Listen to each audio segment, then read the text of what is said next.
Hey folks, welcome to another Passion for Sound audio review.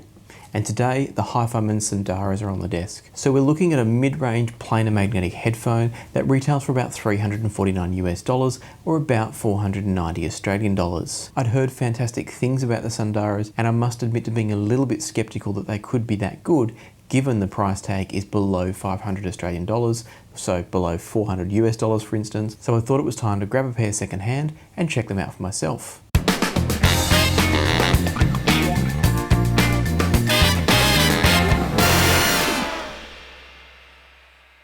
HiFiMan have really made a name for themselves over the past years with their planar magnetic headphones. Starting off once upon a time with the legendary HE6, that was their flagship planar originally, that really put their name on the map. But they've also had a number of other great models over the years, including the HE500s that I owned at one stage, and also the HE560 was quite popular, and now they've got this new range that are all named using words rather than numbers. So you've got the Sundara, you've got the Aria, the Ananda, etc. The Sundaras in many ways sit quite low in their range, but performance-wise, they definitely should be considered as a much better headphone than their price or level in the HiFiMan range would suggest. Before I talk about that performance, let's just cover off a bit about the design, specifications, the accessories in terms of the cable, etc. Starting off with the power, the Sundaras are a 37 ohm headphone, so not particularly high impedance, but also not crazy low either. But they're a fairly low sensitivity headphone at only 94 decibel sensitivity. What that means is they are going to need a bit of juice to get going, but maybe not as much as some people lead you to believe. I had a viewer ask me recently if the topping L30 could drive the Sundaras because they'd been told they can't. I tried them for myself using the L30, and what I found was that I was on medium gain at 12 o'clock and listening very, very comfortably. So I had an extra 50% of the volume control and a whole nother level of gain if I needed extra volume. To put some numbers around that, I always look at things in terms of what it takes to get to 120 decibels. Now, this doesn't mean you should only get an amplifier that can just make it to 120 decibels, but it's a number that it's helpful to start putting things in perspective. Ideally, I would probably personally want to look to double the power required for 120 decibels, so there's plenty of headroom available, particularly if you've got a track recorded at a lower level or your output from your source is at a lower voltage. But for now, let's talk about the 120 decibel figure. To reach 120 decibels from the Sundara here, you need 400 milliwatts. So that's not 4 watts, that's 400 milliwatts. That's less than half of 1 watt. That's made up of a voltage swing of about 4 volts and about 100 milliamps of current. So nothing crazy there. The voltage swing is getting towards a higher end, I guess, but it is absolutely nothing crazy at all. To further put that in perspective, the topping L30 can deliver 2.3 watts at 32 ohms. So it's got more than enough power for the Sundaras, and I've tested it myself to confirm that. As I discussed in my recent interview with Jason Stoddard from Shit, power is sometimes affected by the amount of EQing and adjustment of the signal you need to do, and so do take that into account as it can make significant differences. But I'm talking here about an unadjusted signal coming from a DAC into an amp and out to the headphones. If it is a straight through signal with a decent voltage coming out of your source, the Sundaras will do fine on most desktop amplifiers on the market. I would still recommend with a headphone like this, getting something with a bit of extra power if you can, but it's not something where you need to go crazy. So with that out of the way, let's talk about the design of the headphones themselves. They're a circular cup with a combination leather and velour pad. So the pads themselves are also slanted slightly, meaning that the back of the pad sits out further and gives the driver a slight angle towards the front. It's minor, but I believe it does improve the imaging because these image exceptionally well, particularly for their price point. The headband system is quite simple. It's a leather headband that's just suspended there, and then you've got a notchy adjustment system for the band itself. So everything's pretty simple. One thing I do want to point out is it doesn't feel good in the hand. The Sundaras feel cheap in the hand, not because they feel like they're going to fall apart. Everything's relatively well made, it's metal, everything looks and feels okay from a longevity point of view, but there's a lot of hard edges. I wouldn't say sharp edges because I don't feel like they're going to cut me, but nothing's been smoothed off nicely. So the yokes here have got a very simple feel like they've just been cut out of a big sheet of metal, so there's a flat edge. The top band here is quite thin and very sort of angular at the edges. The movement of the headbands is very notchy in a way that whilst it's good that it's not going to move when you don't want it to, it doesn't feel nice to adjust it. So all of that to me adds up to a headphone that doesn't feel particularly good, but it sounds great. So that's the question is, are you happy to put up with sound quality that's fantastic from a headphone that's not enjoyable to handle?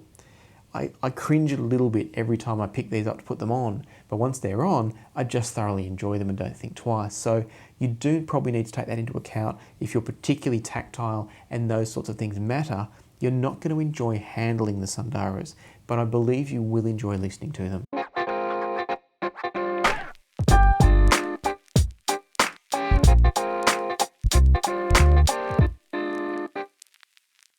Once on the head, as I've alluded to, the Sundaras are very comfortable, they're easy to wear for long stretches, the headband's good, the pads are good, everything about them is really great, the weight's fine as well. My only other gripe with the Sundaras would be the cable they come with. It's not bad, it actually reminds me of Grado cables, where it's got quite a thick rubbery insulation around the outside. The things I don't like about it though is it's prone to coiling itself back up. So if you undo it, you can sort of see there that it wants to coil itself again. And it also just looks and feels a bit like a DIY cable. The connector, the way it sits there, there's not a great deal of strain relief that you can see on the outside at least. And everything just feels a little bit cheap and a little bit homemade. That said, it's sturdy enough, it connects up and it does the job, so it's not a big deal, particularly when you're getting this level of performance for under $400 US. While I'm talking about the cable, I want to mention something. The 3.5mm connectors that go into each ear cup, which means yes, you can run these balanced, but the 3.5mm connectors on the cable that comes with them have 3 connectors, so they're a TRS style connector, tip ring sleeve. That's normally used for a stereo connection. When I first saw this, I wasn't sure why they'd be using a TRS, and I thought it might have meant that other cables with just a tip and sleeve connector, so a mono connector if you like, I wondered if those would work. The good news is they do. So if you've got other headphones around, like say the Meze 99 Neo or Classic, those cables will work, and I find them a much better cable ergonomically speaking. I noticed no significant difference in sound, but definitely the ergonomics was more enjoyable. The other thing I happen to have here was the upgrade cable for the 99 series from Meze. Because that's a silver plated cable and it also happens to be a balanced cable, I was able to get significant upgrades to the sound quality by using that cable with the Sundaras. So keep that in mind. If you've got the Sundaras or you're thinking about the Sundaras and you already have a good quality cable with a 3.5mm connector for each ear cup, then you've got everything you need to get a better experience from the Sundaras straight away. With all that said, I just want to restate the fact that the stock cable sounds fine, it works fine, I just don't particularly like the look and feel of it.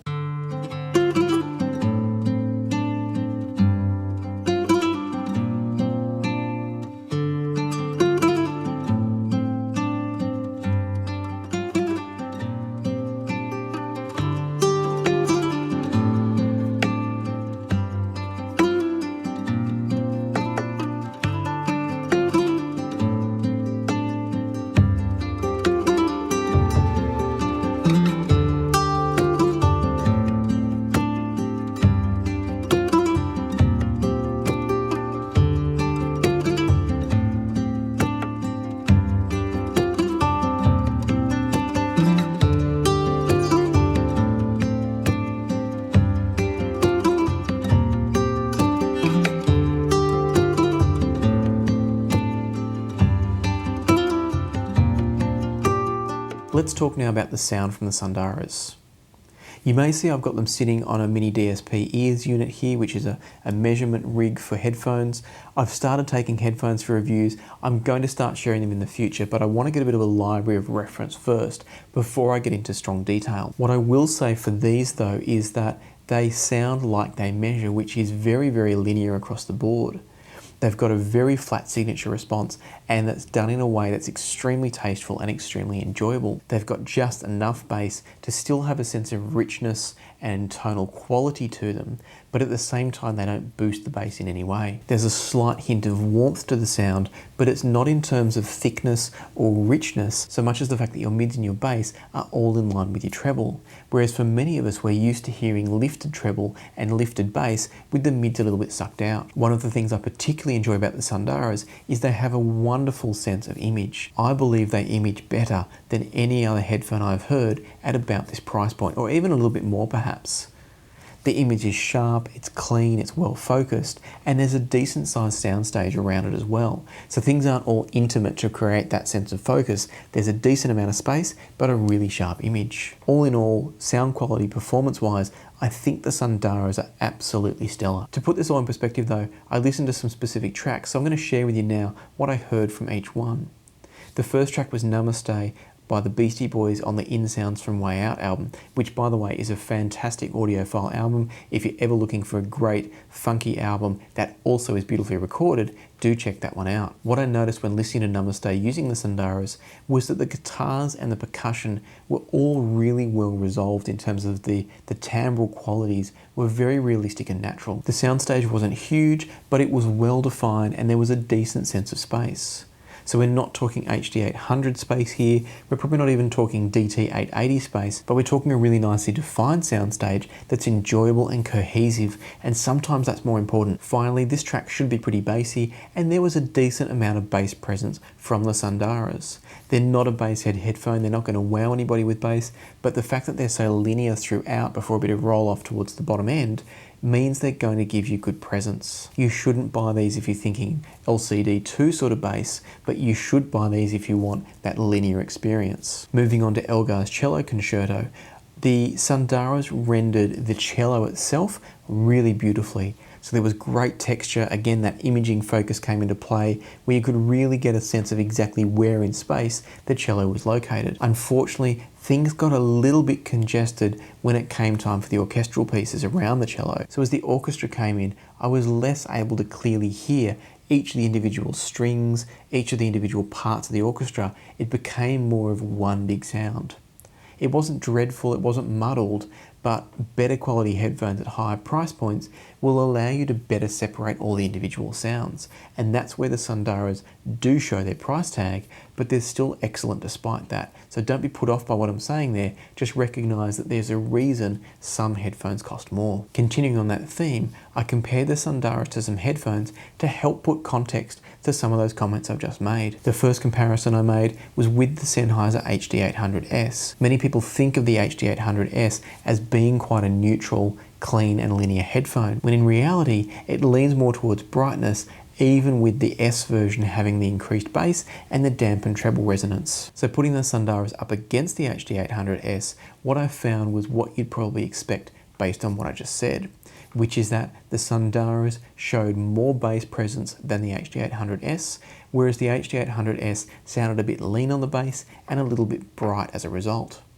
The track I was using for this was Anxiety by the Black Eyed Peas, so there should have been a good sense of bass presence, and the HD800S just couldn't do it, whereas the Sundara did a fairly admirable job.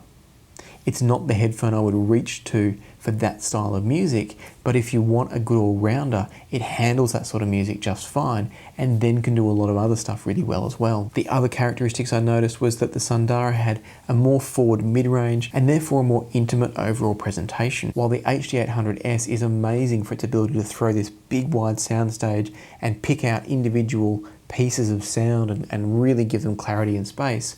The Sundara was the more enjoyable listen from a subjective point of view. I'm not necessarily saying that somebody who's looking at the Sundara should go and consider the HD800S or vice versa, but I wanted to put the Sundara into context by comparing it to something that's generally pretty well known on the market. So hopefully that comparison's shown you that the Sundara, whilst being very linear, is not cold, it's not analytical, it is just linear. And that actually brings a slight sense of warmth because every frequency is nicely balanced with everything else. The next headphone I tried was the Focal Clear. Again, a much more expensive headphone than the Sundara, but I was so impressed with how good the Sundaras were sounding in isolation that I actually had to compare them to work out just how good they actually are. For the Focal Clears comparison, I used the Los Endos suite by the Phil Collins Big Band. Yes, it is that Phil Collins. He's not just a pop musician, he's also an accomplished jazz musician. Interestingly, putting the Clears and the Sundaras up against each other, what I noticed was they have a similar tonality. The Clears, with their extra presence in the bass,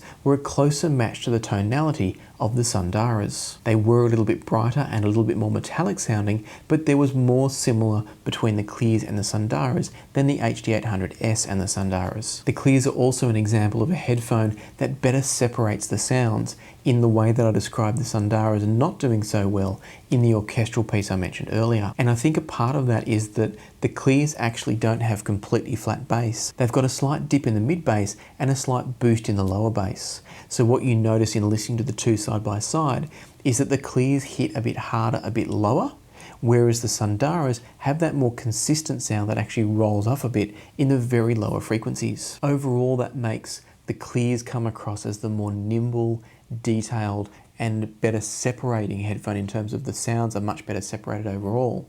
So the Clears win out there, but the Sundaras hold their own nicely and do show themselves to be a very good quality headphone at that $350 mark. After trying these high-end comparisons, I thought it was only reasonable to do something a little bit more realistic, and so I compared the Sundaras against sort of their brother, sort of their cousin in the HE4XX. So the HE4XX is also made by HiFiMan, but in collaboration with Massdrop or Drop. It's a cheaper headphone than the Sundaras, so it retails in the $100 to $200 range off the top of my head. So I wasn't expecting it to perform as well as the Sundaras, but I thought it might be a logical comparison for somebody that's looking at buying one or the other, or someone who's got the HE4XX and is thinking about an upgrade. For this comparison, I was listening to Beautiful by Paul Simon, and what I found was that the HE4XX just came across a little bit thicker sounding overall. It may have had a touch more bass, or it may have just been that the bass was not quite as fast with the decay as with the Sundaras. So overall it sounded a bit slower and a bit thicker. Other than that though, the two actually sound more similar than they do different. So in many ways, I would look at the Sundara as the direct upgrade from the HE4XX. Where the HE4XX is a decent headphone and probably a nice entry into planar magnetics, the Sundara is absolutely outstanding. For me, if you're in a position where you're looking at both and you're just trying to work out whether you should save a couple $100, I'd say don't bother with it. Go straight to the Sundaras. They are vastly superior in terms of sound quality. I actually feel like the HE4XX is the better feeling headphone. It actually, to me, feels better made in terms of the rounded edges and just better finishes all around. But comfort-wise, they're on the same level, and the Sundaras are in a whole other league performance-wise. One little interesting tidbit of information here. I said before I'm not yet going to go into detail about measurements, but fascinatingly to me, the Sundaras measure very, very similarly on my test rig and my setup, very similar to the Meze Empyreans using the leather pads. What's really interesting about that is that both of them have a very linear mid through bass response, with the only significant differences being the Sundara rolls off a bit sooner in the bass and also has slightly different treble accentuations. But in both cases, those treble accentuations are minor, and so both headphones can be considered pretty linear. What's particularly interesting about that is two things. One of them is that I don't think many people would ever describe either of these headphones, particularly the Empyreans, as sounding linear. So when I say they're linear, the graph comes across pretty much flat from 20 Hertz all the way through till you start to get into the treble ranges. But what you hear when you listen to that is a warmer, richer tone. In the case of the Empyreans, they sound significantly warmer and richer, but they also sound like they separate the sounds a lot better than the Sundaras. So the reason I found this particularly interesting is it says to me that, as with so many measurements, the frequency response measurement does not tell you the whole story of the sound of a headphone. Another part of it is how fast the sound decays, but beyond that is also how fast the driver responds to complex waveforms. So in the case of the Empyreans, they've got a level of agility and transparency that the Sundaras can't match. And nor should they, they're less than 10 times the price of the Empyreans. But looking at a frequency response alone, you may be tricked into thinking just by the Sundaras, it's the poor man's Empyrean, you don't have to spend all that extra money. But in listening to them, they are vastly different.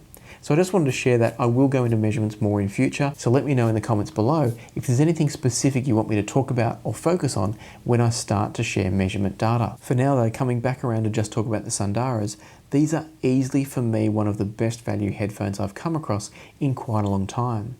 For $350 US, I think they're an absolute bargain. Once you get past the cheap feel of the build, they are quite sturdy, I think.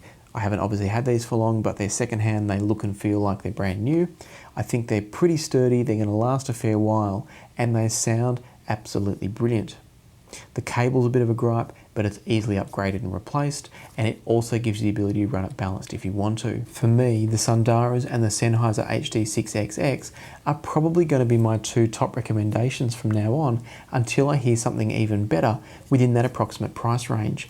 For me, I think the Sundaras are even better than the HD6XX because they are more balanced in the whole frequency range, including better bass extension. If the Sundaras sound like your cup of tea, I'll put a link below through to Apos Audio, an affiliate of the channel. It really helps if you do make purchases through there. It costs you nothing, but it provides some money back to the channel to help me keep making videos and buying gear like the Sundaras for me to test and share with you. If you've enjoyed this video, think about hitting the subscribe button and the like button to help the channel grow and bring more gear to you. And in the meantime, happy listening, and I'll see you here next time on Passion for Sound.